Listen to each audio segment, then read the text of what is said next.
लोकसभा चुनाव के बीच चुनाव आयोग ने बड़ा फैसला लिया है। चुनाव आयोग ने जम्मू कश्मीर के अनंतनाग राजौरी लोकसभा सीट पर 7 मई को यानी जो तीसरे चरण में चुनाव होने वाला था अगले मंगलवार को उस चुनाव को छठे फेज के लिए टाल दिया। यानी अब इस सीट पर 25 मई को वोटिंग की जाएगी। भारी बर्फबारी, खराब मौसम का हवाला देते हुए बीजेपी समेत कई राजनीतिक दलों ने 7 मई को होने वाली वोटिंग को टालने का आग्रह किया था। इसे पर चुनाव आयोग द्वारा फैसला लिया गया है। हालांकि आपको बता दें, जम्मू कश्मीर प्रशासन से मतदान के इलाकों में सड़क की स्थिति, मौसम को लेकर एक रिपोर्ट भी देने के लिए कहा गया। हमारे सहयोगी साहिल इस वक्त हमारे साथ जुड़ गए। साहिल, हालांकि जो बात सामने आ रही है, बीजेपी समेत कुछ अन्य जो राजनीतिक दल हैं उन्होंने खराब मौसम, भारी बर्फबारी इसका हवाला देते हुए ये कहा था कि चुनाव की जो तारीख है उसे टाल दिया जाए।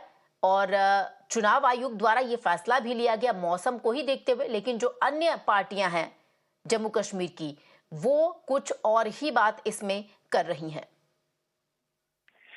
देखिए, इस महीने काफी समय पहले भारतीय जनता पार्टी जम्मू कश्मीर अपनी पार्टी गुलाम नबी आजाद की डेमोक्रेटिक प्रोग्रेसिव आजाद पार्टी और कुछ और छोटी बड़ी पॉलिटिकल पार्टीज और जो निर्दलीय उम्मीदवार इस चुनाव में सामने आए हैं, उन्होंने खत लिखकर चुनाव आयोग को ये रिक्वेस्ट की थी कि ये जो वोटिंग हो रही है 7 को, इसको टाल दिया जाए और किसी और फेज में इसको किया जाए, क्योंकि जो मुगल रोड है, जो अनंतनाग कुलगाम एरिया को राजौरी और पुंछ के साथ जोड़ देता है, वो बंद है खराब मौसम की वजह से, बर्फबारी की वजह से।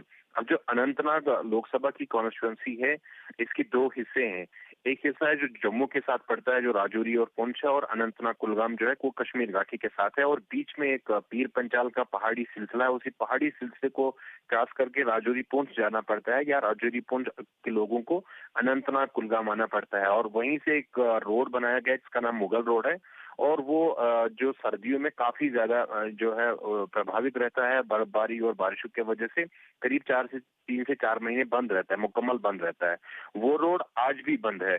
बर्फबारी की वजह से, जो ताजा बर्फबारी हुई और बारिशें हुई, लैंडस्लाइड्स हुई, उसकी वजह से वो आज भी बंद है। और चुनाव आयोग के पास जाने वाली पॉलिटिकल पार्टीज का ये कहना था कि वो कैंपेन नहीं कर पा रहे हैं और जल्दी से राजौरी और पुंछ या अनंतनाग कुलगाम नहीं आ पा रहे हैं या नहीं जा पा रहे हैं। कुछ जो पॉलिटिकल पार्टीज हैं उनका कहना था कि क्योंकि अगर राजौरी पुंछ इस मुगल रोड के बगैर जाना है तो वाया जम्मू जाना पड़ेगा, जो कि 2 दिन का सफर है, और अगर अनंतनाग से कुलगाम राजौरी पुंछ जाना पड़ेगा मुगल रोड के जरिए, तो फिर 2 घंटे या 2.5 घंटे का सफर है।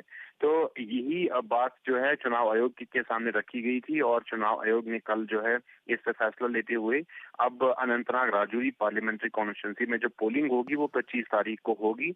हालांकि नेशनल कॉन्फ्रेंस, पीडीपी और सीपीआई, ये तीनों पार्टियों ने और कांग्रेस जो कि अलायंस में है, इन्होंने चुनाव आयोग के सामने इस बात की मुखालफत की थी और कहा था कि किसी भी सूरत में चुनाव को नहीं टाला जाना चाहिए, क्योंकि ये एक डेमोक्रेटिक तरीके से शेड्यूल सामने आया है और इसमें कोई वो चीज ऐसी नहीं की जानी चाहिए जिससे लोगों को जो है उनसे उनका हक छीना जाए। इस तरह की उन्होंने बातें की थी और कहा था कि बीजेपी का ये एक गेम प्लान है, और वो अपनी जो उनकी पॉलिटिकल पार्टीज जिनको वो सपोर्ट कर रहे हैं जम्मू कश्मीर में, खासतौर पर अनंतनाग राजौरी कॉन्स्टिट्यूंसी में, उनको वो मदद करने की कोशिश कर रहे थे। लेकिन चुनाव आयोग ने जम्मू कश्मीर के मुख्य सचिव और चीफ इलेक्टोरल ऑफिसर से एक रिपोर्ट भी मांगी थी, और वो रिपोर्ट जो है 29 तारीख को चुनाव आयोग के सामने रखी गई थी। उसमें इन सारी चीजों का एक जिक्र किया गया था, एक डिटेल्ड रिपोर्ट थी वो, और उसी रिपोर्ट के आधार पर और जो पॉलिटिकल पार्टीज से जी फीडबैक लिया गया उनके आधार पर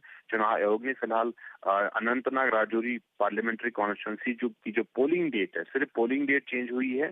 7 मई को वोट डालने थे, अब 25 मई को जो है वोट डाले जाएंगे। जी, बिल्कुल साहिल, 25 मई को वोट डाले जाएंगे।